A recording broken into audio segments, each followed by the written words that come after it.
Bom Dia Paraná. São 6 horas e 57 minutos. 3 universitários de Curitiba criam um novo projeto para tentar diminuir o número de devedores do programa do crédito educativo. O crédito educativo da Caixa Econômica Federal foi criado para ajudar os estudantes que não podem pagar as mensalidades das faculdades e universidades particulares. No crédito educativo, o governo financia 80% da mensalidade e o restante é pago pelo aluno. Depois de formado, o universitário tem uma carência de 12 meses para começar a quitar a dívida, que é corrigida pela TR com 6% de juros ao ano. Pela proposta dos universitários de Curitiba, os estudantes pagariam 30% da mensalidade e a Caixa Econômica financiaria o restante. As parcelas da dívida seriam fixas e não poderiam ultrapassar 10% do valor a ser devolvido às instituições de ensino. A correção pela TR seria eliminada, mas os juros de 6% ao ano seriam mantidos. A responsável pelo Programa de Crédito Educativo da Caixa Econômica Federal no Paraná diz que a proposta tem poucas chances de ser aceita pelo governo federal. O MEC com certeza vai analisar e vai ficar a critério dele aprovar ou não. Mas o MEC já liberou uma medida provisória, agora final de maio, que institui o Fundo de Financiamento a Estudante de Ensino Superior, o FIES, que vem bem de encontro, não com todas as reivindicações dos estudantes, mas que vem bem de encontro ao que eles estão pedindo. Bem, no Paraná, 17 mil estudantes têm o crédito educativo. E entre os 6 mil que já deveriam estar pagando o empréstimo, a taxa de inadimplência é de 40%. Segundo os universitários, a principal explicação é a dificuldade que os formandos têm para entrar no mercado de trabalho e então começar a pagar o empréstimo. Nós convidamos 2 estudantes que participaram da elaboração do projeto de mudança no crédito educativo para discutir a questão. Estão aqui no estúdio do Bom Dia o Antônio Basílio da Silva, aluno do curso de Letras da PUC, e Gustavo Moraes, do curso de Engenharia Eletrônica do Cefet. Um bom dia para vocês. Bom dia. Bom dia. Bom, um fato curioso em tudo isso é que vocês não têm o crédito educativo, né? Nenhum dos 3 alunos. Por quê? Vocês se sensibilizaram com a questão de outros, de colegas, seria isso? Nós nos preocupamos até porque a inadimplência, as instituições de ensino superior privadas estão aumentando muito. E o crédito educativo, na realidade, algumas instituições possuem o crédito, são credenciadas. Então, em função da inadimplência das instituições, o crédito, o que acontece? Ele vem só a amenizar essa inadimplência. Como ele está parado desde 97, isso aumentou muito nessas instituições. E nós nos preocupamos com isso. Então, o que acontece hoje? Existe um problema muito sério de desemprego. O estudante ele acaba ficando desempregado, às vezes, quando está estudando. Não consegue terminar seus estudos, até porque, por essa instabilidade econômica que tem no país, ele prefere trabalhar e se sustentar do que estudar muitas vezes. E o crédito, na realidade, ele só vai amenizar a situação do estudante. Então, o que acontece? Hoje, eu digo para você, o problema é tão sério que ele até às vezes desiste.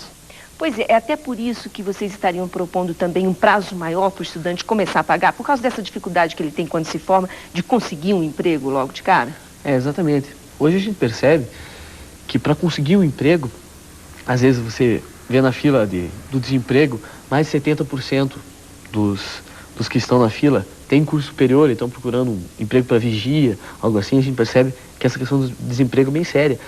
Então, um ano, às vezes é muito pouco para ele conseguir um emprego, e não um simples emprego, um emprego que ele consiga pagar, né, essa dívida. Porque às vezes o crédito educativo dele, a mensalidade vai estar em R$500, ele consegue um emprego de 136, ou um emprego de 270. Por isso também que vocês estão querendo vincular o valor dessa mensalidade ao piso salarial da categoria do profissional, no caso?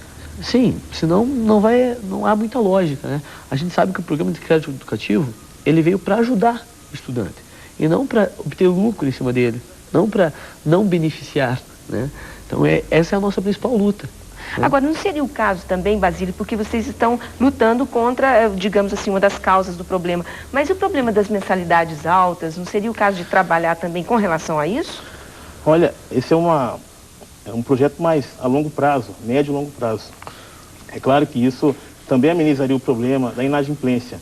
Mas eu acho que o crédito hoje, em vista da dificuldade financeira dos estudantes, amenizaria a inadimplência nas universidades, principalmente aquelas que são credenciadas, né?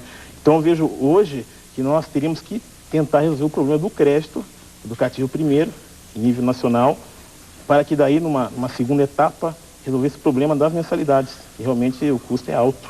Existe a proposta também de aumentar a verba do crédito educativo aqui para o estado do Paraná? Certo.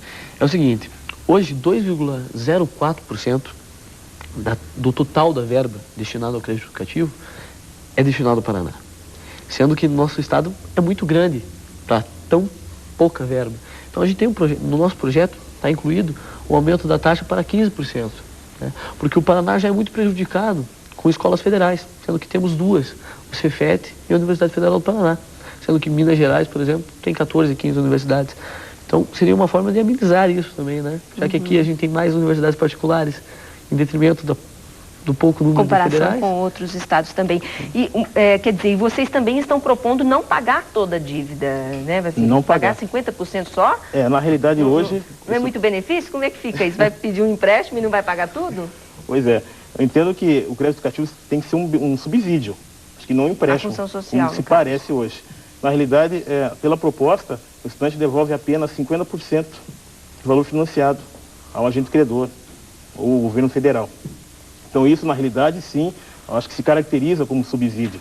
Mas no panorama que está hoje, no quadro que está hoje, fica muito difícil, até em função das altas taxas de juros que está ali acumulada.